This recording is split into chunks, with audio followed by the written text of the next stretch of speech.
चैन से सोना है तो जाग जाओ और तेजी तेजी से भाग जाओ। यहां पर आते हैं यार हम लोग। आज का टारगेट क्या है? आज हम लोग चैप्टर नंबर 14 का जो मेन टॉपिक है उसका तो रिवीजन हम कर चुके थे। 14.1 टू 14.33 का रिवीजन हो चुका था। 14.34 से लेकर एंड तक कुछ छोटे छोटे आइसोलेटेड कंसेप्ट्स हैं, उनका हम रिवीजन यहां पे करने वाले हैं, जिससे कि जो एक बड़ा सा चैप्टर है चैप्टर 14 वो हमारे हाथ में आ जाओ, इससे भी हमारा एक भी मार्क इधर से उधर ना हो। So without wasting time let's start chapter number 14 के सेकेंड हाफ। 14.34 14.33 से लेकर एंड तक की चीजों को रिवाइज कर लेंगे। ये बहुत ईजी रहने वाला है। इसमें सबसे पहले आता है कि फंडिंग के मेथड दो टाइप के हो जाते हैं, fund based and non fund based. इस पर ज्यादा डिस्कशन नहीं करता हूं, बट बेसिक चीज ये है, फंड बेस्ड फाइनेंस वो होते हैं जिसके अंदर बैंक को इमीडिएटली आपको पैसा देना होता है। नॉन फंड बेस्ड फाइनेंस होते हैं जिसमें बैंक को हो सकता है आपको पैसा देना हो सकता है पैसा ना भी देना हो। सर फिर फाइनेंसिंग कैसा हुआ? अरे bank guarantee, letter of credit, bank guarantee ले रहा है इन अ वे, बट हो सकता है बैंक को आपको पैसा ना ही देना पड़े, वो है नॉन फंड बेस्ड। तो जहां पे बैंक को इमीडिएटली पैसा देना पड़ता है फंड बेस्ड, जहां पे बैंक मे और may not be required to pay money, that is non fund based. Example, loan overdraft is fund based लेकिन bank guarantee is non fund based. Fund based में जो बैंक की income होती है उसको हम इंटरेस्ट बोलते हैं या डिस्काउंट बोलते हैं, और नॉन फंड बेस्ड में उसको बोला जाता है commission.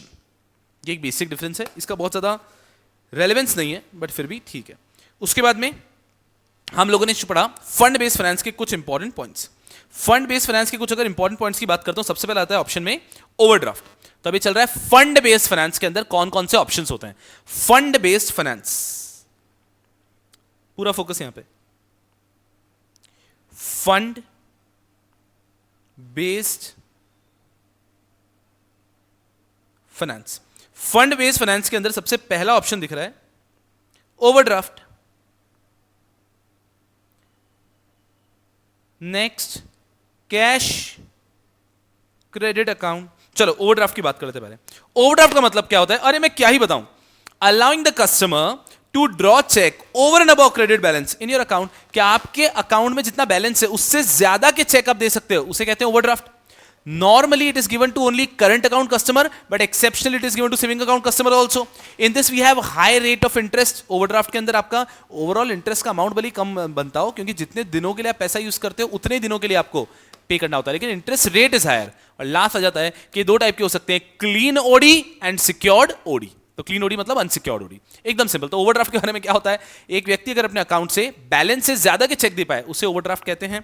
Overdraft normally current account को दिया जाता है, बट कभी कभी सेविंग अकाउंट को भी दिया जाता है। High rate of interest. दो टाइप के होते हैं, सिक्योर्ड अनसिक्योर्ड, जिसको हम कहते हैं क्लीन और सिक्योर्ड। दूसरा cash credit account. Cash credit account temporary purpose के होता है। ये पूरा सेकंड हाफ ऑफ रिवीजन है सुपर इजी, बहुत आसान टॉपिक्स थे यहाँ पे, बस मैं अच्छे से रिवाइज करा रहा हूं ताकि कीवर्ड्स दिमाग में चिपक जाए। चलो फिर आता है टेम्पररी पर्पस के लिए होता है cash credit account. Short term finance होता है अप टू 1 ईयर। ये भी दो प्रकार के हो सकते हैं, ओपन सीसी एंड की सीसी। की कैश क्रेडिट मतलब जो सिक्योर्ड होते हैं। अब इसका लॉजिक ऐसा बनाता है कि हमने हमारे पूरे गुड्स को एक गोडाउन में रख के चाबी लगा दी और चाबी बैंक को दे दी है और उनसे हमने कुछ पैसा ले लिया है, तो ये सिक्योर्ड हो गया। तो की सीसी और ओपन सीसी हो सकते हैं। And based on the value of goods और asset a sanction limit is given to the borrower. तो ये हो गए कैश क्रेडिट के 4 पॉइंट। टेम्पररी पर्पस के लिए होता है, शॉर्ट टर्म होता है, जनरली 1 ईयर के लिए होता है, ओपन सीसी हो सकता है या की सीसी हो सकता है। जितने अमाउंट ऑफ गुड्स या एसेट हैं उसके हिसाब से आपको एक्सटेंशन लिमिट मिलती है। यहां पे भी जितने अमाउंट के लिए पैसे को यूज करते हो उतने के लिए आपको इंटरेस्ट पे करना होता है। Next is bills finance. Bills finance आप सब बचपन से पढ़ रहे हैं, लेकिन ऑर्गेनाइज पॉइंट बता देता हूं एग्जाम के लिए। When a bill is discounted with the bank, the holder gets immediate money, bank gets interest over it. तो आज मेरे पास एक बिल है, 3 महीने बाद पैसे मिलने वाले हैं, मैं भी बैंक के पास जाता हूं और उसको डिस्काउंट करवा लेता हूं, तो I get immediate money and bank get some interest over it. उसे कहते हैं डिस्काउंटिंग चार्जेस। बिल्स दो प्रकार के हो सकते हैं, delivery against payment and delivery against acceptance.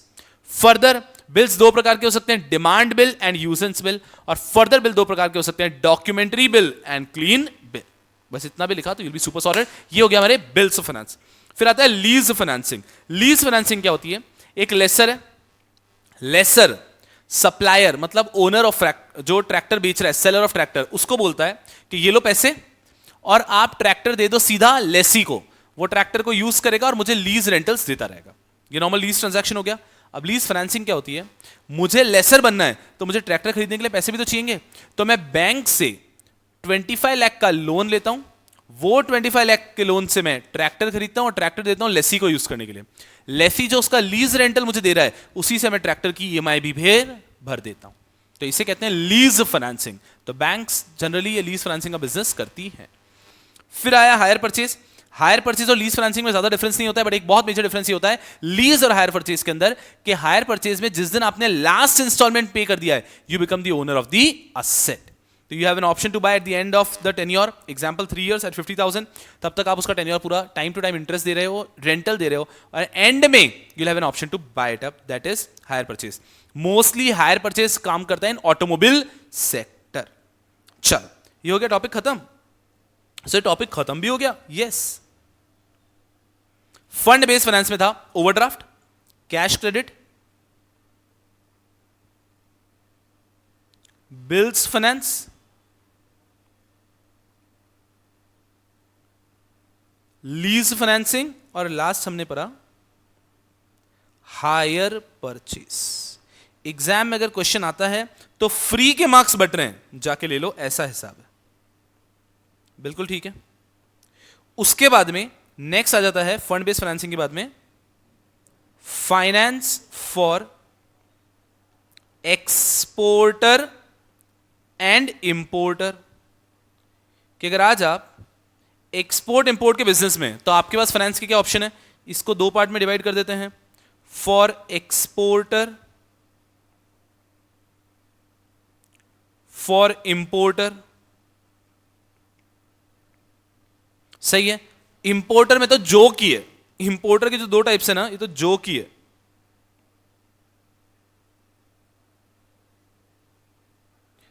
Sellers credit, buyers credit.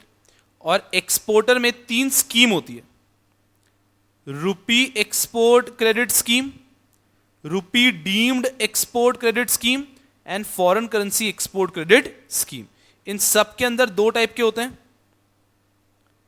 Pre shipment, post shipment, pre shipment, post shipment, pre shipment, post shipment. ये होता है पूरा का पूरा स्ट्रक्चर। अब आते हैं इसके अंदर, पढ़ते हैं। यस, एक ही चार्ट में बहुत सुंदर तरीके से आपको पढ़ा के दिया है मैंने। आते हैं यहां पे एक्सपोर्टर के लिए। एक्सपोर्टर के लिए 3 प्रकार के ऑप्शन है। एक्सपोर्टर मतलब मैं आज गुड्स इंडिया से बाहर से एक्सपोर्ट करना चाहता हूं, मैं आज गुड्स इंडिया से बाहर एक्सपोर्ट करना चाहता हूं। मेरे पास फाइनेंस के क्या ऑप्शन है? 3, rupee export credit, rupee deemed export credit, foreign currency export credit. Rupee export credit, rupee deemed export credit, foreign export credit, foreign currency export credit. सबसे पहले रुपी एक्सपोर्ट क्रेडिट। इसमें मुझे फाइनेंस चाहिए हो सकते हैं फॉर 2 पर्पसेस, प्री शिपमेंट और post shipment.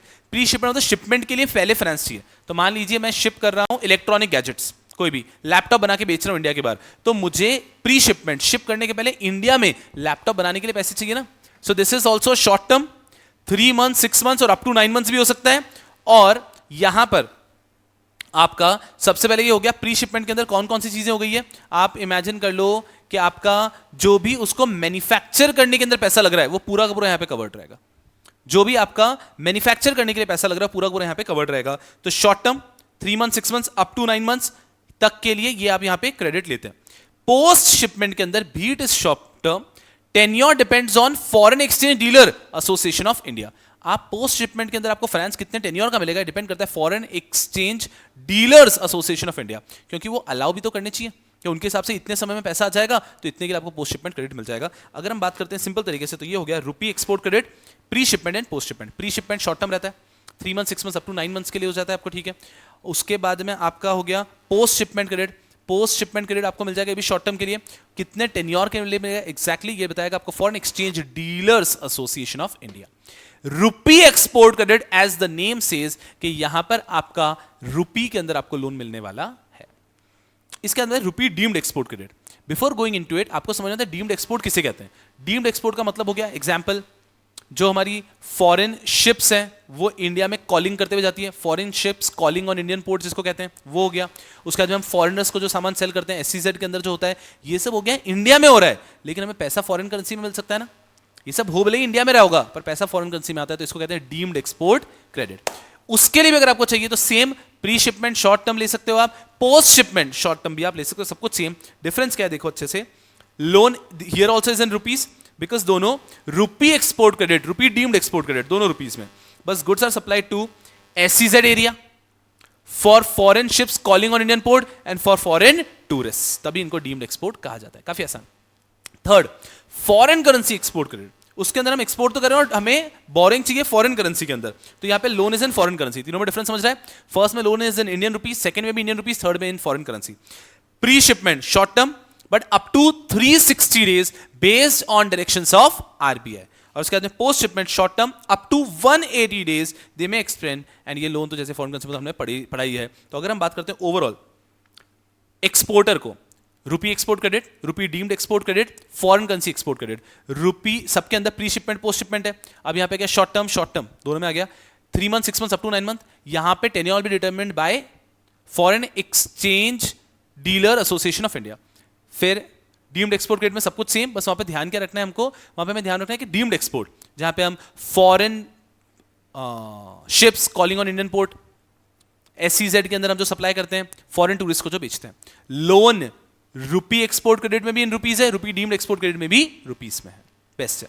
Foreign currency export credit, उसमें लोन फॉरेन करेंसी में है। टेन्योर की बात करते हैं तो शॉर्ट टर्म तो है ये, लेकिन होता है up to 360 days pre shipment, post shipment up to 180 days. एकदम मजे से। चलो यस यार, ये हो गया एक्सपोर्ट क्रेडिट। अब आता है इंपोर्ट क्रेडिट, तो मजाक ही है। इंपोर्ट क्रेडिट में 2 ऑप्शन देते हैं, बायर्स क्रेडिट, सप्लायर क्रेडिट। मतलब बायर आप हो, आप कोई चीज गुड्स इंपोर्ट कर रहे हो, आप अपने बैंक से पैसे ले लो, अपने लेवल पे पैसे ले लो, हम कोई ऑप्शन नहीं दे रहे। बायर्स क्रेडिट मतलब बायर खुद से पैसे अरेंज करे। सेलर्स क्रेडिट, जिससे आप सामान खरीद रहे हो उसको बोलो कि वो आपको क्रेडिट दे दे। Buyers credit, borrow money from importer bank और एनी अदर सोर्स ओवरसीज, कि मैं इंपोर्टर हूं तो मैं अपने बैंक से मैनेज करूं।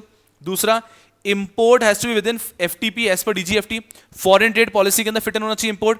इंटरेस्ट रेट में be higher and cash sales for overseas supplier. Overseas supplier के तो कैश सेल है बिकॉज मैं मेरे बैंक से बोरो करके दे रहा हूं। ये जबरदस्ती का बनाया हुआ टॉपिक है, तो कोई स्कीम है ही नहीं इंपोर्टर के लिए, तो बोल रहे हैं इंपोर्टर खुद मैनेज करो, अपने बैंक से लो, इंटरेस्ट रेट ज्यादा मिलेगा। सप्लायर के लिए तो कैश सेल हो जाएगा, बट ध्यान रखो DGFT के अंदर फॉरेन ट्रेड पॉलिसी में फिट होना चाहिए तभी मिलेगा। सप्लायर्स क्रेडिट, आप अपने सप्लायर को बोलो कि वही आपको डेफर्ड पेमेंट पे दे दे। पहला, सप्लायर ऑफ द गुड्स और machinery may give credit period. Here also import has to be within foreign trade policy of DGFT। Interest rate are comparatively lower because उसको कॉम्पिटिटिव इंटरेस्ट रेट रखना है ताकि लोग उससे खरीदें। और last is credit sale for overseas supplier because उसको तो लेटर ऑन ही पैसा मिल रहा है, may ask for some down payment, वो थोड़ा सा डाउन पेमेंट आपसे मांग सकता है। जबरदस्ती का बनाया हुआ टॉपिक है, लेकिन एक एग्जाम में आ जाता है, you need to have specific points. Exporter importer के लिए किस प्रकार के लोन के ऑप्शन अवेलेबल हैं, काफी आसान। इसके बाद में हमारा आता है topic of credit default swap. छोटू सा टॉपिक है, क्रेडिट डिफॉल्ट स्वैप, काफी इंटरेस्टिंग है। क्रेडिट डिफॉल्ट स्वैप, इसका मतलब यह है कि अगर कल को डिफॉल्ट हो गया तो आप पे कर दोगे, इस बात की गारंटी। जैसे कि हम कार का इंश्योरेंस कराते हैं ना, उसी प्रकार से फंडा है। क्या कह रहे हैं अच्छे से समझना। मान लीजिए यहां पर 2 पर्सन होंगे, प्रोटेक्शन बायर और प्रोटेक्शन सेलर। अभी प्रोटेक्शन बायर को सोचो और रिलायंस को देखो। रिलायंस ने डिपॉजिट लिया है शुभम शुक्लेचा से 5 करोड़ का एट 10% पर एनम या 8% पर एनम, ठीक है, 10 ईयर्स का है एट 8% पर एनम। तो शुभम शुक्लेचा ने डिपॉजिट दिया रिलायंस को 5 करोड़ रुपए का at some terms. Reliance interest और प्रिंसिपल रीपे करने वाले हैं, बिल्कुल ठीक है, बट मुझे डर लग रहा है अगर रिलायंस ने ड्यू डेट पे नहीं पे किया तो मैं क्या करूं क्या करूं क्या करूं क्या करूं क्या करूं। मैं जाता हूं एक प्रोटेक्शन सेलर के पास। हे प्रोटेक्शन सेलर, हे प्रोटेक्शन सेलर, रिलायंस ने अगर डिफॉल्ट करे तो मुझे बहुत डर लग रहा है। मैं क्या ऐसा आपके साथ कोई ऐसी पॉलिसी कर सकता हूं क्या कि मैं आपको प्रीमियम दूंगा, अगर उनका क्रेडिट डिफॉल्ट हो जाएगा तो आप मुझे पूरा अमाउंट रीपे करोगे। तो यहां पे ये जो प्रोटेक्शन प्रोवाइडर है, प्रोटेक्शन सेलर, ये देखता है रिलायंस को, एनालाइज करता है, बोलता है कि done, you give me this premium and I will give you the payment in case Reliance defaults, in case that credit event occurs. This is known as credit default swap. इसका मतलब है कि आज मुझे किसी से कुछ पैसे लेने हैं, मैंने उनको लोन दिया है, उनको डिपॉजिट दिया है, डिबेंचर्स, किसी भी तरह से मैंने लोगों को पैसे इन्वेस्ट किए किसी एंटिटी में, वहां से पैसे आने बाकी 5 years down the line, 10 years down the line, and मुझे डर है उनका डिफॉल्ट हो गया तो मैं उस रिस्क को कवर करने के लिए मैं क्रेडिट डिफॉल्ट स्वैप खरीद सकता हूं कि अगर इनका क्रेडिट डिफॉल्ट हुआ तो आप स्वैप हो जाओगे और आप मुझे पे करोगे, इसके बदले मैं आपको आज प्रीमियम भी देता हूं। इन अ वे इंश्योरेंस ही होता है, इसे कहते हैं क्रेडिट डिफॉल्ट स्वैप्स। चल, if there is a default from Reliance then the loss to Shubham Shuklecha will be reimbursed by Neelam sir, that is protection seller. Benefits क्या है? 2 बेनिफिट है। शेयरिंग ऑफ क्रेडिट रिस्क, मेरा credit risk share हो जाता है, and growth of bond market. दो benefit है, मेरा रिस्क शेयर होता है और इससे बॉन्ड मार्केट बहुत जबरदस्त तरीके से ग्रो करेगा। आरबीआई ने 2022 में इसके लिए गाइडलाइंस इशू किए थे कि क्रेडिट डिफॉल्ट स्वैप्स जो हैं रिटेल यूजर्स सिर्फ हेजिंग पोजीशन के लिए ले सकते हैं, और जो नॉन रिटेल यूजर हैं वो हेजिंग या फिर अदर पर्पस, अदर मतलब स्पेकुलेशन पर्पस के लिए भी ले सकते हैं। तो क्रेडिट डिफॉल्ट स्वैप का आरबीआई का गाइडलाइन कहता है कि हमारे जैसे जो रिटेल इंडिविजुअल है वो ओनली फॉर हेजिंग पर्पस ले सकते हैं क्रेडिट डिफॉल्ट स्वैप, लेकिन जो नॉन इंडिविजुअल इन्वेस्टर है वो hedging as well as speculative purpose के लिए ले सकते हैं। नॉन रिटेल में किसको इंक्लूड किया जाएगा? Corporate with minimum net worth of 500 CR, वो लोग जिनका कम से कम कॉर्पोरेट 500 करोड़ का नेटवर्थ है वो नॉन रिटेल में आते हैं, बाकी सब रिटेल में आते हैं। नेक्स्ट, हमारे जो HFCs, housing finance company, NABARD, SIDBI, EXIM bank can act as market maker here. Exchange rated CDS to be settled in cash, कि अगर एक्सचेंज रेटेड भी हैं तो भी वो कैश सेटल्ड रहते हैं, to be settled in cash. Cash का मतलब ये ना था ना कि रोकड़ा देना है आपको, मतलब इमीडिएट पेमेंट। तो ये हो गया आपका आरबीआई के गाइडलाइंस, और ये हो गया credit default swap. I think बहुत इजी टॉपिक है। पहला, क्रेडिट डिफॉल्ट स्वैप क्या होता है, उसके एडवांटेजेस क्या है और आरबीआई ने क्या बोला। I am so sorry. Yes, सबसे पहले क्या होता है, क्लियर हो गया कि मुझे कहीं बोरोवर से कुछ पैसे लेने बाकी हैं, ठीक है भाई साहब। अब मुझे डर है कि डिफॉल्ट ना कर दे तो मैं उसको कवर कर लेता हूं किसी और को प्रीमियम देके, इसे कहते हैं क्रेडिट डिफॉल्ट स्वैप। इसके एडवांटेजेस दो, मेरा रिस्क शेयर हो जाता है और बॉन्ड मार्केट डेवलप होगा। और आरबीआई के गाइडलाइंस में 3 पॉइंट आ गए। पहला पॉइंट आ गया कि रिटेल सिर्फ हेजिंग पर्पस के लिए यूज कर सकता है, नॉन रिटेल इसको यूज कर सकता है फॉर एनी पर्पस, हेजिंग और स्पेकुलेटिव। उसके बाद में मार्केट मेकर की तरह काम करेंगे Exim bank, NABARD, housing finance corporation, SIDBI, ये सब लोग। और उसके बाद में एक्सचेंज ETF जो exchange traded credit default swaps हैं, दिल B settled in cash. Easy peasy over. Fund based facility हुआ, फाइनेंस फॉर एक्सपोर्ट इंपोर्टर हुआ, फिर आया हमारा क्रेडिट डिफॉल्ट स्वैप्स, बस। अब इसके बाद में आता है हमारे कुछ छोटे मोटे टॉपिक्स, जैसे कि लोन अगेंस्ट प्रॉपर्टी। अब लोन अगेंस्ट प्रॉपर्टी क्या होता है? लोन अगेंस्ट प्रॉपर्टी, आप प्रॉपर्टी देते हो, लोन लेते हो। This is a loan where bank grants loan against properties. They extend loan net of margin, मतलब अगर प्रॉपर्टी 1 करोड़ की है तो आपको 70 लाख 80 लाख का ही लोन मिलेगा। Third, use by borrower for personal business और consumption purpose. Personal purpose, business purpose, consumption purpose, सिर्फ सबके लिए लोन अगेंस्ट सिक्योरिटी यूज किया जाता है। लोन अगेंस्ट प्रॉपर्टी सबसे पॉपुलर लैप ही है, loan against property, home loan के बाद। फिर बैंक सैंक्शन करता है 50 to 65% ऑफ योर प्रॉपर्टी। जैसे कि आपकी प्रॉपर्टी 1 करोड़ की है तो इनका कहना है आपको 55 लाख to 60 लाख का ही लोन मिलेगा। और लास्ट पॉइंट, रीपेमेंट पीरियड होता है 10 to 15 ईयर्स और इसमें मिलता है competitive rate of interest. These are features of loan against property. इतना इजी टॉपिक है, पर इसको पॉइंट में क्यों बाइफरकेट कर दिया है? एग्जाम में क्वेश्चन आएगा ना तो आपको आता सब है, पर आपको पॉइंट बनाने नहीं जमेंगे। तो कॉम्पिटिटिव इंटरेस्ट रेट रहती है 10 से 15 साल का रहता है, 55 to 60% का 50 to 65% का मार्जिन रहता है। लोग consumption purpose, business purpose, personal purpose के ले सकते हैं, नेट ऑफ मार्जिन मिलता है। ये जनरल आपके पॉइंट्स बन जाएंगे एग्जामिनेशन के लिए। फिर आता है आपका डिस्काउंटिंग। अब डिस्काउंटिंग क्या होता है वो तो मुझे आपको समझाने की जरूरत नहीं है, लेकिन डिस्काउंटिंग का क्वेश्चन आएगा तो आंसर क्या करना है ये जरूर बताने की जरूरत है। सबसे पहले explain a normal commercial bill. एक कमर्शियल बिल क्या होता है एक्सप्लेन कर दो। कमर्शियल बिल मतलब मैंने गुड्स किसी को बेचे हैं, उसने एक बिल मुझे दे दिया है कि वो मुझे 3 महीने बाद पेमेंट करने वाला है, commercial bill. Then you explain discounting. अब ये बिल लेके अगर आज मैं बैंक के पास जाऊंगा तो बैंक मुझे डिस्काउंट करके पैसे दे देगा, थोड़े कम पैसे काट के। Third, give benefit for both bank and seller. दोनों की क्या बेनिफिट है? सेलर के लिए वो कैश सेल हो जाता है, तुरंत पैसे मिल जाता है, बैंक इस पे कुछ इंटरेस्ट कमा लेता है। नेक्स्ट, स्कीम बताओ। इसके 2 स्कीम्स हैं इंडिया में, bill market scheme 1942 and bill rediscounting scheme 1973। और उसके बाद में लास्ट में बता दो प्रॉब्लम इन इंडिया, क्योंकि इंडिया में सिर्फ फर्स्ट क्लास बिल ही डिस्काउंट होते हैं और फर्स्ट क्लास बिल बहुत कम होते हैं।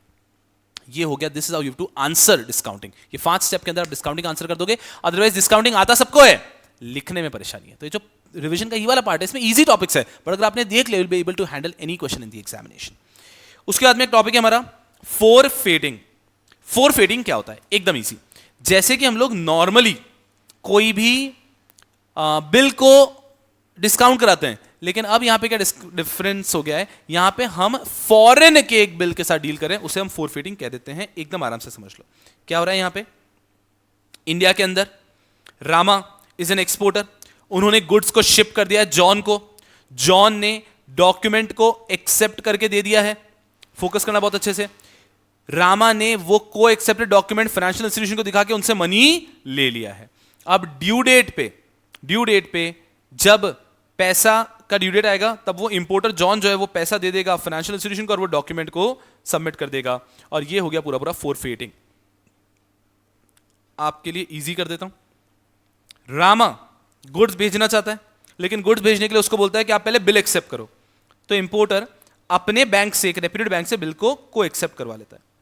स्टेप 1, क्योंकि इंपोर्टर के बिल पे हम भरोसा नहीं कर रहे हैं, तो इंपोर्टर अपने बैंक से को एक्सेप्ट करा के लाता है, बिकॉज इंडिया के बाहर है। इंडिया में लोगों के बिल पे एक्सेप्ट करते हैं, इंडिया के बाहर के बिल पे एक्सेप्ट नहीं करेंगे हम लोग। तो इंडिया के बाहर किसी को हम अगर एक्सपोर्ट करें, हम गुड्स भेज रहे हैं, आप बिल दो अपने बैंक से को एक्सेप्ट करा के। वो अपने बैंक से को एक्सेप्ट करा के हमको बिल दे देता है, हम उसको गुड्स दे देते हैं। ठीक है सर, बिल आ गया, गुड्स दे दिए। अब हमें तो तुरंत पैसे चाहिए, तो हम ये बिल दे देते हैं इंडिया के फोरफेटर को, और वो हमको दे देता है तुरंत पैसा। ये हमारा बिल डिस्काउंटिंग हो गया एक तरह से। अब ड्यू डेट पे स्टेप 6 के अंदर ड्यू डेट पे ये फोरफेटर पैसे दिखा के, डॉक्यूमेंट दिखा के और पैसे ले लेता है। ड्यू डेट पे ये फोरफेटर डॉक्यूमेंट दिखा के पैसे ले लेता है। एक बिल डिस्काउंटिंग ही है, बस इंडिया के बाहर हो रहा है, इसको फोरफेटिंग कहते हैं। Generally it is without recourse. India का जो एग्जिम बैंक है, export import bank, EXIM bank authorise the forfaiting transactions and this is for medium and long term borrowing. आप देखोगे ना, ये पूरा जो 14.33 के आगे का ना छोटे छोटे बहुत सारे टॉपिक्स हैं, तो बस आप ये पूरा एक्सप्लेन कर दोगे forfaiting, you get the marks. Then you write 3 specific points कि ये जनरली होता है नॉन रिकोर्स, ये एग्जिम बैंक इंडिया में ऑथराइज है ये ट्रांजैक्शन करने के लिए, और ये मीडियम टर्म से लॉन्ग टर्म ट्रांजैक्शन के लिए होता है फोरफेटिंग। इसके बाद में यहां आपके और मेरे लिए आ जाता है द टॉपिक ऑफ फैक्टरिंग। क्या होता है फैक्टरिंग? फैक्टरिंग का मतलब सिंपल तरीके से selling your receivable. The process of selling your receivable is termed as factoring. आज मेरा बिजनेस है, मेरे बिजनेस में क्रेडिट सेल बहुत होती है, 2-2 महीने बाद लोग पैसे दे रहे हैं, मुझे तुरंत पैसे चाहिए। मैं एक फैक्टर के साथ डील करता हूं कि हे फैक्टर, मेरे सारे बिल्स को आप डिस्काउंटिंग करके मुझे तुरंत पैसे दे दो, 2 महीने बाद उनसे पैसे आप कलेक्ट कर लेना। The process of selling your receivable to a third party known as factor is factoring. The process of selling your receivable to a third party known as factor is factoring. The process of selling your receivable to a third party known as factor is factoring. ये पूरा factoring है। उसके बाद आता है parties and factoring. 3 parties होती है उसके अंदर, बायर, सेलर और फैक्टरिंग। मेरा बिजनेस है, मैं सेलर हूं, मैं गुड्स बेचता हूं आपको, आप बायर हो, आप मुझे 2 महीने बाद पैसे देने वाले हो, मैं अभी ही आपके बिल को फैक्टर को दिखा के तुरंत पैसे ले लेता हूं, 2 महीने बाद आप उनको पैसे दे देते हो। ये 3 पार्टीज हो गई, seller, buyer and factor. Easy. Factoring का प्रोसेस, अब ये प्रोसेस बहुत ही बड़ा है, हमारे सिलेबस में इतना बड़ा सा प्रोसेस दे रखा है, एग्जाम में अगर क्वेश्चन आएगा तो 5 मार्क्स का आएगा, तो you need to know how to summarise this also. एकदम सिंपल। अब ये क्या कह रहे हैं, ये बिजनेस है, सबसे पहले एक ब्रोकर आता है, क्योंकि मुझे मेरे जैसा फैक्टर चाहिए ना जो मेरी नीड को समझ सके, तो I go to a broker, preliminary client profile form. तो मेरा बिजनेस है शुभम सुखलेचा, ठीक है, मैं ब्रोकर के पास जाता हूं कि मेरा इस प्रकार का बिजनेस है, मेरा क्लाइंट प्रोफाइलिंग करता हूं कि मुझे फैक्टर की जरूरत है। ब्रोकर फैक्टर को ढूंढता है और उसको मिलता है मेरे नीड के हिसाब से एक फैक्टर जो मेरे लिए फैक्टरिंग सर्विसेज दे सकता है। तो मैंने एक बार सबसे पहले अपना प्रिलिमिनरी क्लाइंट प्रोफाइल फॉर्म भरा दिया, मेरी नीड समझ के, उसने फैक्टर को ढूंढा, फिर उसने फैक्टर में मेरी मीटिंग करा दी। Step 3, meeting, question, negotiation. Meeting हुई हमारी, हमने आपस में एक दूसरे से सवाल पूछे और नेगोशिएशन भी कर लिए, डन। इसके बाद में मैं थोड़ी सी फीस उनको ट्रांसफर कर देता हूँ। क्यों? अब उनको मेरा ड्यू डिलिजेंस करना है तो फीस देनी पड़ेगी। मैंने एक छोटे से एक बेसिक एडवांस फीस दे दी। अब वो करते हैं अपना ड्यू डिलिजेंस, जिसमें बैकग्राउंड चेक करेंगे कि उनको मेरा फैक्टरिंग करना ही नहीं करना है। अरे अगर मेरे सारे के सारे क्लाइंट कस्टमर डाकू लोग हैं, कोई उसको पैसा ही नहीं दे रहा 2 महीने बाद, तो वो तो लुट जाएगा ना। तो ये ड्यू डिलिजेंस करते हैं, बैकग्राउंड चेक करते हैं कि क्लाइंट कैसे हैं। ये होने के बाद में अब everything is sorted. Now after the due diligence is done, thereafter they ensure that everything, background check and everything is done, and thereafter they give me a sanction letter. ये sanction letter है आपका और पूरे discounting charges वगैरह ये सब decide हो चुका है। Once it is done, then we sign an agreement. एक agreement offer तरीके से साइन कर लिया, डन। अब agreement साइन हो गया, अब रियल फैक्टरिंग होगा। अब मैं कोई भी गुड्स को बेचता हूँ कभी भी, तो गुड्स को बेचते ही उसका जो बिल है वो मैं दे देता हूँ फैक्टर को। फैक्टर उसी समय पे मुझे कुछ 70-80% पैसे दे देता है, ठीक है, 70-80% उसी समय पे दे दिए। क्यों? बचा हुआ बोलता है मैं कलेक्शन पे दूंगा। उसके बाद मैं वेट करता हूँ ड्यू डेट तक। ड्यू डेट पे जब मेरा कस्टमर उसको पैसे दे देता है, तब वो मुझे बेचे हुए 20% दे देता है पैसे, 30% उसका कमीशन काटने के बाद। This is how factoring function. अभी आपको याद ही हो जाना चाहिए, इसको एक टॉपिक की तरह मत लो, रियल लाइफ की चीज इशू की तरह दो कि मेरा बिजनेस है, मुझे फैक्टरिंग चाहिए। मैं ब्रोकर के पास गया, ब्रोकर को मैंने मेरा क्लाइंट प्रोफाइल फॉर्म भर के दे दिया, ब्रोकर ने फैक्टर ढूंढा, फैक्टर और मेरी मीटिंग हुई, हमने एक दूसरे के साथ नेगोशिएट कर दिया, फिर मैंने थोड़ा सा फीस दिया, मेरा ड्यू डिलिजेंस कर लो, बैकग्राउंड चेक कर लो, बैकग्राउंड चेक वगैरह कर लिया, उसके बाद में हमने और एक बार बैठ के एक डिस्कशन करने के बाद फाइनली अग्रीमेंट ही साइन कर लिया, अग्रीमेंट साइन हो चुका है। अब मैं जब भी कोई गुड भेजता हूँ मैं सीधा उसका बिल भेजता हूँ फैक्टर को, फैक्टर मुझको 70-80% पैसे तुरंत ट्रांसफर कर देता है, मेरे लिए तो ऑलमोस्ट कैश सेल हो गया। 2 महीने बाद 1 महीने बाद जो भी मेरा क्रेडिट पीरियड है उसके बाद में जब मेरा कस्टमर पैसा फैक्टर को देता है तब फैक्टर बचा हुआ 20-30% मुझे दे देता है चार्जेस कट करने के बाद। And this is the process of factoring, quite easy. इसके बाद में है types of factoring. Types of factoring हम यहीं से पढ़ते हैं तो इजी जाएगा। पहला टाइप ऑफ फैक्टरिंग है, फिर एडवांटेजेस टू सेलर वगैरह भी है, यहां पर आता हूं मैं। फैक्टरिंग, टाइप्स ऑफ फैक्टरिंग पहले पढ़ लेते हैं। Types of factoring, non recourse और रिकोर्स। अंडरस्टैंड वेरी केयरफुली, अगर ड्यू डेट पे बैड डेट हो गया, फैक्टर पैसे लेने गया और क्या हो गया, बैड डेटेड हो गया। अगर बैड डेट हो गया, अगर वो व्यक्ति मुझसे पैसे, बैड डेट हो गया, अगर वो फैक्टर शुभम शुक्लेचा से जाके पैसे कलेक्ट कर सकता है कि तुम्हारा जो क्रेडिटर था उसने पैसे नहीं दिए and I will have to bear the loss, business will have to bear the loss, this is recourse factoring. और अगर फैक्टर आता है और मैं कहता हूं कि मुझे क्या करना, मुझे मेरे पैसे मिल गए, तुम तुम्हारा देख के लो, मैंने रिसीवेबल तुम्हें बेचा था, तुम तुम्हारा देख के लो, if the bad debt is borne by the factor it is non recourse factoring. तो रिकोर्स और नॉन रिकोर्स का डिफरेंस इतना सा है कि बैड डेट कौन बेयर करने वाला है। अगर बैड डेट बेयर करने वाला है कौन, factor, then it is non recourse. अगर बैड डेट बेयर करने वाला हूं मैं seller, then it is recourse. तो द एंटायर डिफरेंस इज कि बैड डेट कौन बेयर करने वाला है उसके ऊपर। रिकोर्स के अंदर in case of bad debt the factor can take the recourse of seller, bad debt will be borne by seller. Non recourse, in case of bad debt the factor cannot take the recourse of seller, bad debt will be borne by factor। समझ में आ रहा है? अगर factor मेरा recourse लेकर मैं bad debt bear करूंगा तो यह है रिकोर्स फैक्टरिंग, और अगर फैक्टर मेरा रिकोर्स नहीं ले सकता यह है नॉन रिकोर्स, वो अपना बैड डेट खुद बेयर करेगा। काफी आसान। Next is maturity factoring and advance factoring, बड़ा ही फुद्दू है। अगर फैक्टर मुझे, मैंने जब भी उसको बिल दिया तुरंत मुझे पैसे दे देता है, दिस इज एडवांस फैक्टरिंग। और अगर फैक्टर बोलता है कि नहीं अभी कुछ पैसे नहीं दूंगा, जब मुझे कस्टमर से पैसे आएंगे तभी दूंगा, दिस इज मैच्योरिटी फैक्टरिंग।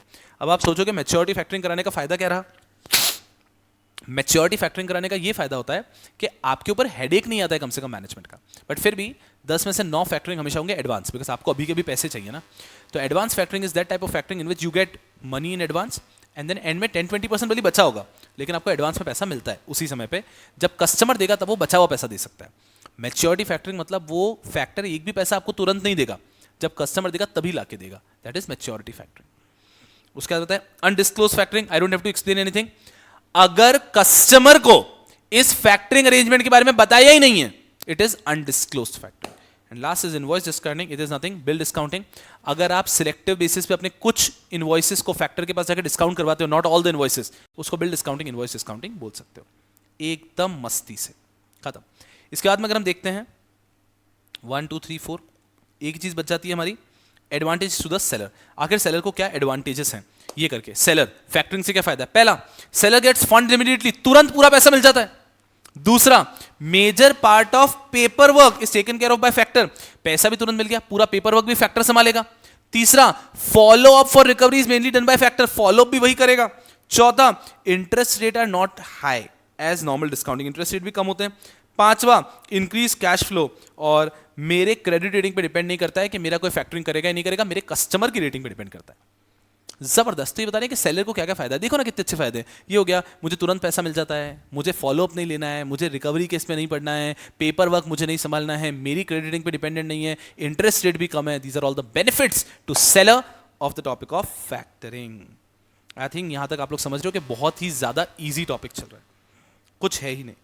यहाँ पे हमारा ऑलमोस्ट पार्ट 1 चीजें सब कुछ खत्म हो जाती है। वर्किंग कैपिटल फाइनेंस और एक और चीज है जो कि न्यूमेरिकल के साथ में डिस्कस की जाती है। ठीक है, चलो जबरदस्त। तो यहां पे हमारा हो गया फिर discounting, forfaiting and factoring, discounting, forfaiting and factoring.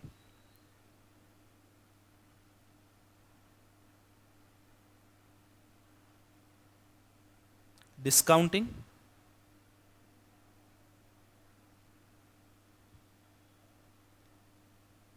फोरफिटिंग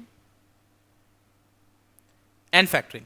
अगर आप देखोगे तो it is super duper easy, it is super duper easy, मतलब पूरा जो टॉपिक ही चल रहा है ना ये हमारा 14.33 ऑनवर्ड सब इजी है, सारे इजी इजी इजी टॉपिक्स हैं। हम रिवीजन अच्छे से कर रहे हैं इसका भी, ताकि एग्जाम में हमें ये प्रॉब्लम नहीं आना चाहिए कि टॉपिक आता तो है पर पॉइंट्स क्या लिखना है।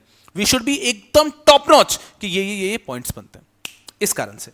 अब इसके बाद में अगर हम देखते हैं तो आगे हमारा बचता है सिर्फ एलसी और BG, BG and LC. Yes, यहां पे लिख सकता हूं LC and busy.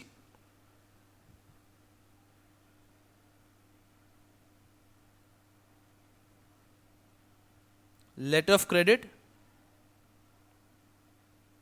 And bank guarantee. Yes, just give me a minute. वहो, और यहां से हम करने वाले हैं शुरू। यस यारा, चलिए टाइप्स ऑफ एलसी। अगर एलसी की बात करते हैं, एलसी का टॉपिक शुरू ही टाइप से हो जाता है, लेकिन हम लोग टाइप से शुरू नहीं कर सकते ना, हम लोग चाहेंगे कायदे से। हम अगर आते हैं टाइप्स एलसी के ऊपर, तो सबसे पहली चीज आती है अंडरस्टैंडिंग एलसी, एकदम सिंपल।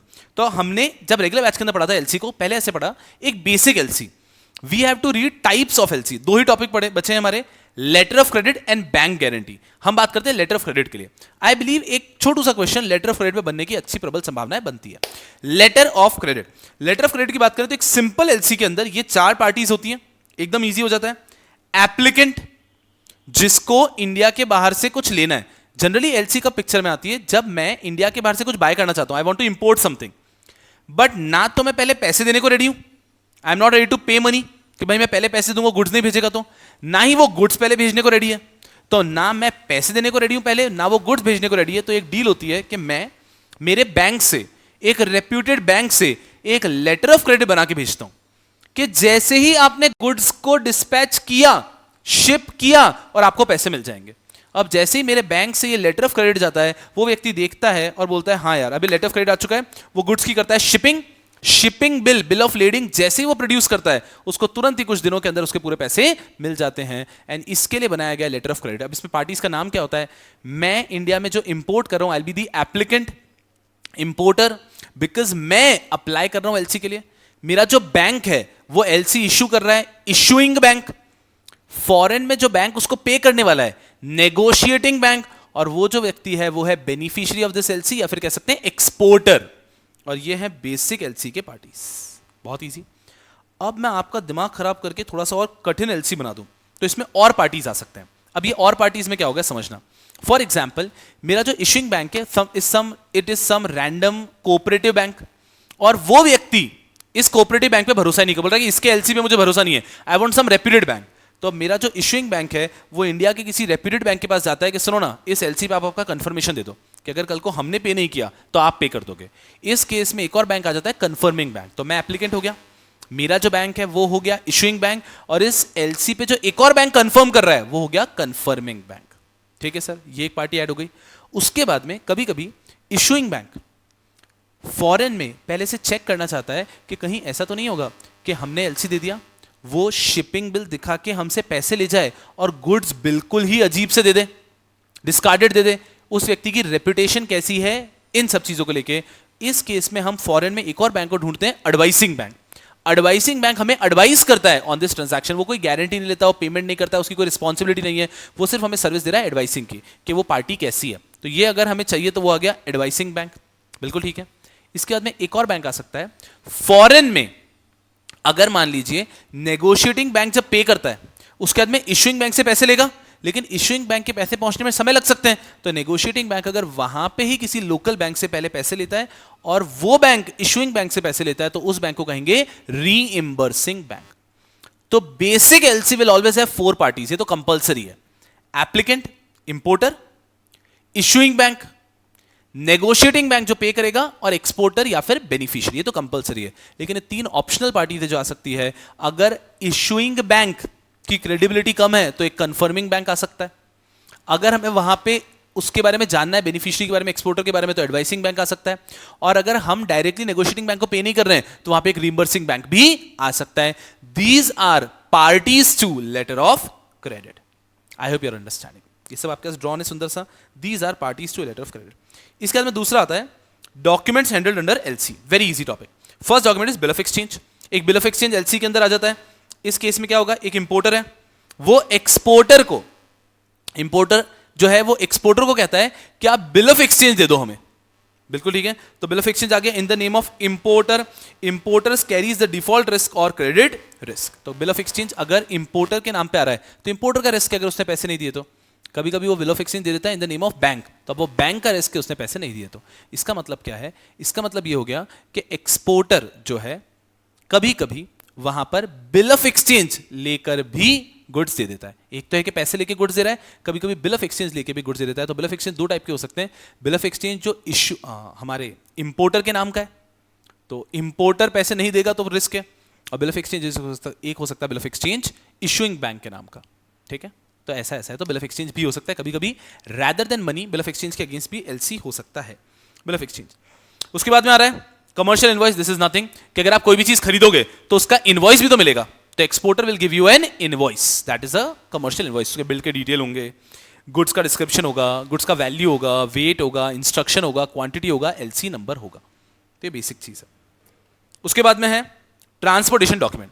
ट्रांसपोर्टेशन डॉक्यूमेंट पॉपुलरली हम बिल ऑफ लीडिंग कहते हैं, लेकिन डिपेंड करता है आप किस मोड से भेज रहे हो। अगर शिप से हो रहा है तो बिल ऑफ लीडिंग, एयर से आ रहा है एयरवे बिल, रोड से आ रहा है लॉरी रिसीट, रेल से आ रहा है रेलवे रिसीट, और अगर मल्टीपल मोड से आ रहा है कि ट्रेन से थोड़ा जाता है फिर रोड से जाएगा फिर शिप से आएगा, तो उस केस में जो डॉक्यूमेंट आता है उसको कहते हैं मल्टी मॉडल ट्रांसपोर्ट डॉक्यूमेंट। बिल्कुल ठीक है। इसके बाद में दूसरे डॉक्यूमेंट्स में आ गया bill of leading. Bill of leading को अलग से इसलिए लिखा है बिकॉज सबसे popular mode of transport use किया जाता है, that is shipping. 90% import export Bharat में जो होता है शिपिंग से होता है, तो बिल ऑफ लीडिंग सबसे पॉपुलर है। इंश्योरेंस पॉलिसी और सर्टिफिकेट, जब वो शिप के अंदर है, जब तक गुड्स हम तक पहुंचे नहीं है तब तक उन गुड्स को कुछ हो गया तो हम एक इंश्योरेंस पॉलिसी ले लेते हैं फॉर गुड्स इन ट्रांसिट, वो। और अदर डॉक्यूमेंट्स, जैसे कि एक एग्जांपल आता है सर्टिफिकेट ऑफ ओरिजिन। कुछ गुड्स के साथ में सर्टिफिकेट ऑफ ओरिजिन होना कंपलसरी है, जैसे कि इन एग्जांपल इंडिया में चाइना के गुड्स आना अलाउड ही नहीं है। तो अगर मान लीजिए पाकिस्तान से इंडिया में कुछ गुड्स आ रहे हैं तो उसके साथ में हमें सर्टिफिकेट ऑफ ओरिजिन चाहिए कि वो पाकिस्तान के ही है, ऐसा ना हो कि चाइना के गुड्स वहां से घुमा के आ रहे हैं। तो इन चीजों का हमको ध्यान रखना होता है। चलो, ये हो गए documents under LC, bill of exchange, commercial invoice, transportation document, then bill of lading, insurance, and last is other documents, example certificate of origin। एकदम इजी। इसके बाद मैं आता हूं मैं मेन टॉपिक पे, टाइप्स ऑफ एलसी। एकदम मजे में रहना, इन्होंने 12 टाइप्स ऑफ एलसी दे दिया। इट इज वेरी डिफिकल्ट कि वो आपको ऐसा क्वेश्चन पूछ लें कि बहुत what are the types of LC, very difficult, very difficult. But फिर भी उन्होंने जो मॉड्यूल में दिया हम पढ़ने की कोशिश करते हैं। दो टाइप के एलसी सबसे हो सकते हैं, site LC and acceptance LC.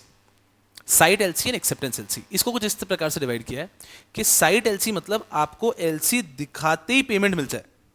आपने साइट एलसी कि जैसे ही आपने बिल ऑफ लीडिंग दिखाया आपको पेमेंट मिल गया with in 7 days, this is site LC.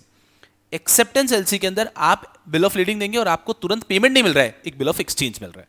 तो एलसी दो टाइप के हो सकते हैं, site LC and acceptance LC. Site LC के अंदर आपको, साइट एलसी के अंदर जैसे ही आपने बिल ऑफ लीडिंग दे दिया, सब कुछ हो गया, तुरंत आपको पैसे मिल जाएंगे 7 दिन के अंदर, साइट एलसी। एक्सेप्टेंस एलसी, आपने जैसे बिल ऑफ लीडिंग शिपिंग कर दी, आपको 7 दिन के अंदर क्या हो जाएगा, बिल ऑफ एक्सचेंज मिल जाएगा। Next revocable LC, irrevocable LC. एकदम बेवकूफी भरा टॉपिक है revocable LC.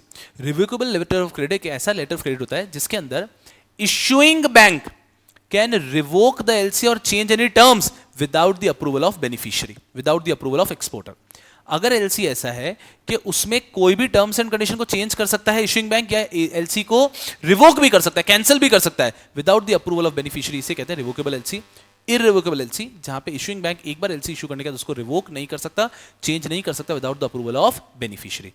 All the LCs practically are always irrevocable LC. फिर आता है कंफर्म्ड एलसी। इशूइंग बैंक के लेटर ऑफ क्रेडिट को अगर कंफर्मिंग बैंक का कंफर्मेशन है तो उस एलसी को कहते हैं कंफर्म्ड एलसी। हर एक एलसी में कंफर्मेशन होने की जरूरत नहीं है, जहां पे डिमांड किया वहां पे देना होता है। तो if an LC has additional confirmation from a confirming bank, that is termed as confirmed LC. Back to back LC, transferable LC. अब ये है बहुत जबरदस्त, back to back LC, transferable LC. मैं तो इंडिया में हूं, मैंने एलसी इशू कर दिया और उनसे गुड्स मांगे। नाउ एलसी वहां पे जा चुका है, अंडरस्टैंड वेरी केयरफुली, एलसी वहां पे जा चुका है। जैसे ही एलसी फॉरेन में पहुंच चुका है, अब वो व्यक्ति को के पास एलसी आ चुका है, एग्जांपल 5 CR का, उसको वहां पे लोकल सप्लायर से, लोगों से गुड्स और खरीदने थे और फिर हमें बेचने थे। तो वो हमारा एलसी लेके जाता है, लेटर ऑफ क्रेडिट, और उसको दिखा के लोकल बैंक से एक और एलसी इशू कर देता है। एलसी के लिए भी तो कुछ तो गारंटी चाहिए।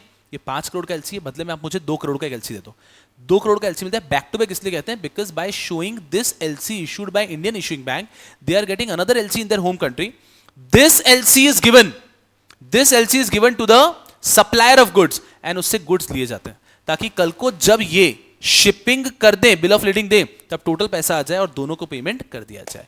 बैक टू बैक एलसी का मतलब है जो फॉरेन के अंदर एक्सपोर्टर है वो लोकली ये जो एलसी आया है इसका एक पार्ट अपने सप्लायर को देके उससे क्रेडिट पे सामान ले पा रहा है। Back to back LC.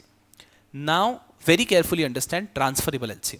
Transferable LC का मतलब है कि जो एक्सपोर्टर है उसको एलसी मिल चुका है, उसी एलसी को वो ट्रांसफर कर देता है part of it in favour of a supplier और उनसे 2 करोड़ का सामान लेके भेज देता है। Sir back to back LC और ट्रांसफरेबल एलसी एकदम सेम दिख रहे हैं, बिल्कुल सही है, एकदम सेम दिख रहे हैं, थोड़ा सा डिफरेंस है। बैक टू बैक एलसी के अंदर वो उसी एलसी को ट्रांसफर नहीं कर रहे हैं, एक दूसरा एलसी उनको इश्यू कर रहे हैं, और ट्रांसफरेबल एलसी में उसी एलसी के अंदर उनका इंटरेस्ट क्रिएट कर रहे हैं सप्लायर का। क्या डिफरेंस है?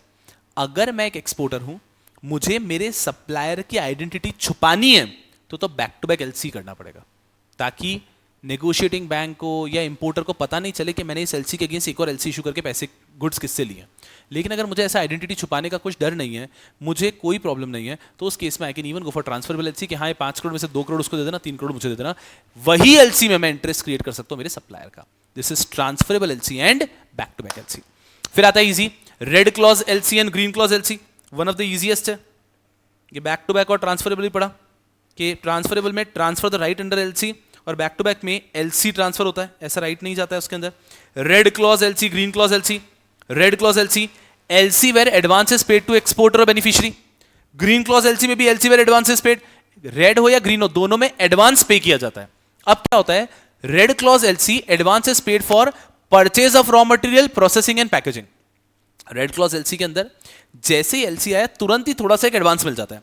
For what? For procuring goods, for processing, packaging. तो रेड क्लॉज एलसी के अंदर एडवांस होता है। एडवांस किसके लिए होता है? Purchase of raw material, processing and packaging. Green clause LC is an extension of red clause LC. इसके अंदर advance is paid for purchase of raw material, processing, packaging and for other pre shipping expenses like warehousing and storage cost. तो red clause LC, green clause LC, आप अगर exporter हैं तो आप किसको देख के खुश होंगे? दोनों को ही देख के खुश होंगे, लेकिन ग्रीन को देख के बहुत खुश होंगे। रेड क्लॉज एलसी में आपको सिर्फ पैकेजिंग के लिए, प्रोसेसिंग के लिए, प्रोक्योरमेंट ऑफ गुड्स, इसके लिए एडवांस मिलता है। लेकिन अगर ग्रीन क्लॉज एलसी है, that is an extension of red clause LC, इसमें आपको पैकेजिंग, प्रोसेसिंग, प्रोक्योरिंग के लिए तो मिलता ही है, साथ में वेयर हाउसिंग, स्टोरेज, इसके लिए भी मिलता है। तो जनरली जो ऐसी कमोडिटी होती है ना, वीट, बाजरा, इनके लिए इशू क्या था? ग्रीन क्लॉज एलसी, उनको स्टोरेज के लिए भी पैसा लगता है। Yes, red clause LC, green clause LC. और इसके साथ में लास्ट एलसी आपका आता है standby LC and revolving LC. Standby LC, revolving LC. Standby LC क्या होता है?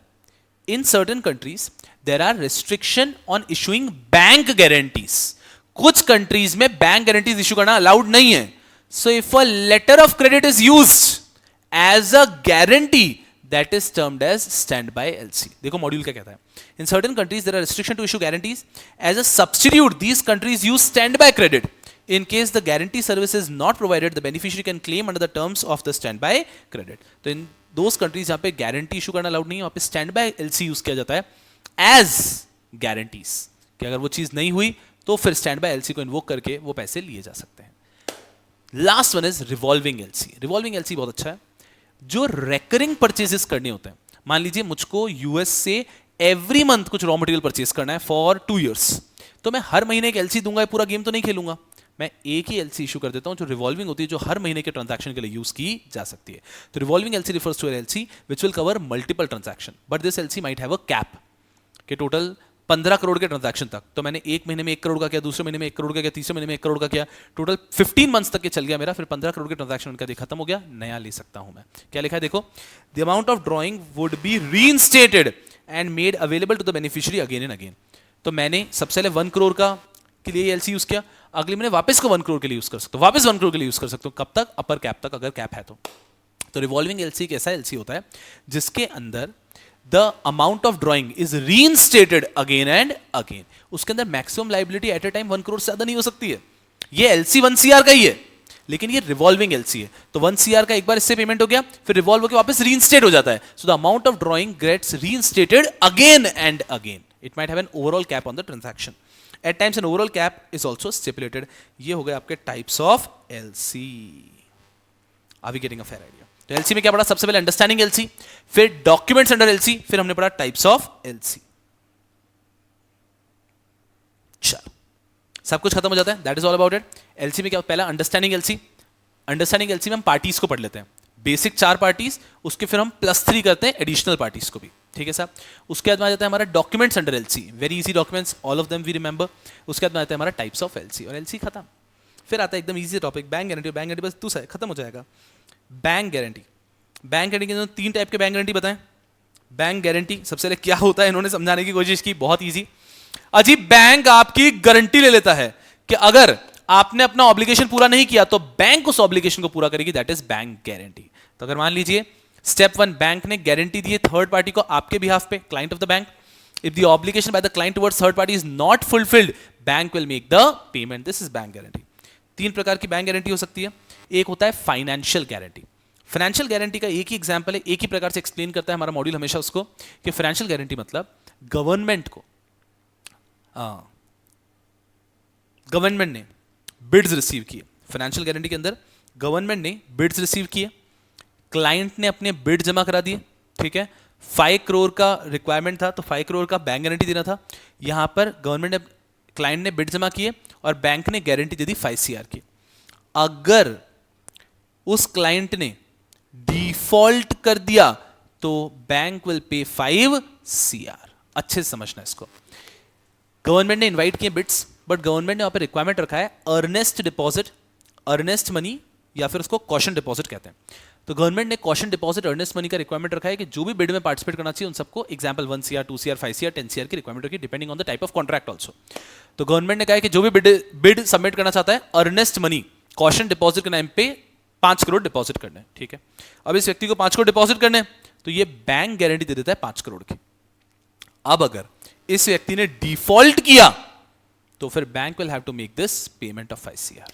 This is financial guarantee, easiest example. तो फाइनेंशियल गारंटी में कभी भी सवाल आए बस ये एक्सप्लेन, आपको बस ये एक्सप्लेन करना है and you will be super sorted. फिर आता है performance guarantee. It is very easy. अगर मान लीजिए मुझे थर्ड पार्टी को कुछ भी परफॉर्म करना था, मुझे थर्ड पार्टी को कुछ भी परफॉर्म करना था और थर्ड पार्टी कह रही नहीं आप ऐसे तो परफॉर्म कर नहीं पाओगे। मैंने कहा मैं कर दूंगा, बोले नहीं कर पाओ, मैंने कर दूंगा। उन्होंने कहा बैंक गारंटी दो, तो मेरी बैंक गारंटी लेती है कि I will be able to perform the contract as specified in the terms and condition. If I default the person can claim the money from my bank. तो bank अगर guarantee लेती है मेरी performance की, अगर परफॉर्मेंस में default हो जाता है तो बैंक से वो जाके उतना पैसा ले सकता है, मुझे बाद में बैंक को तो देना ही पड़ेगा, and this is performance guarantee. Financial guarantee का एग्जांपल बिड वाला। परफॉर्मेंस गारंटी मेरा कोई भी ऑब्लिगेशन है, मेरा कोई भी कॉन्ट्रैक्ट हुआ है, उसमें टाइम प्रिस्क्राइब्ड है, टर्म्स एंड कंडीशन प्रिस्क्राइब्ड है, और अगर मैं डिफॉल्ट कर देता हूं उसको बैंक के पास जाना है प्रूफ ऑफ डिफॉल्ट लेके कि डिफॉल्ट हो गया है, और bank will make the payment. This is bank guarantee का कौन सा वाला part? Performance guarantee. And the last one is deferred payment guarantee.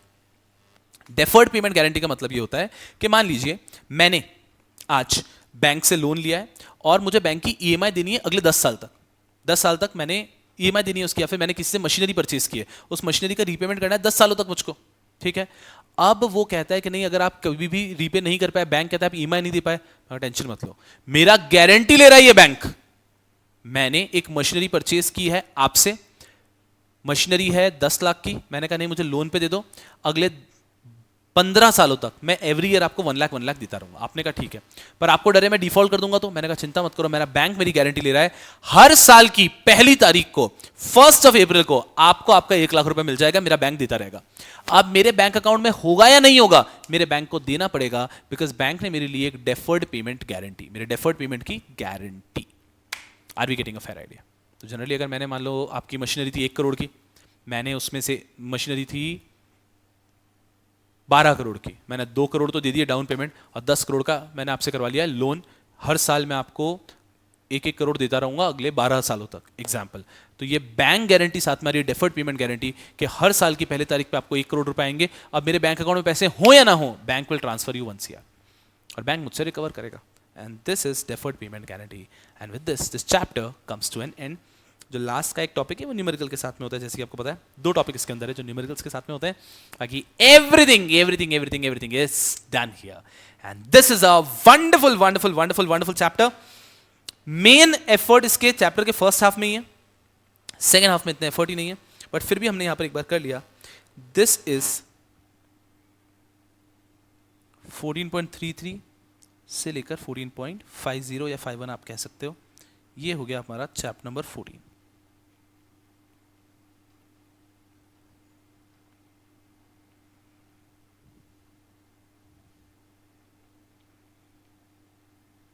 Yes, I hope you guys are super good. And with this chapter 14 also comes to an end. धीरे धीरे आप देखोगे कि funding पे आपकी पकड़ बनती जाएगी, और जैसे कि मैं कहता हूं कि this can become the most scoring subject. बस आप एक एक चीज अच्छे से फॉलो करते जाओ and you will be super sorted. This will become the most scoring subject. खूब पढ़ो एंड खूब आगे बढ़ो. Bye bye.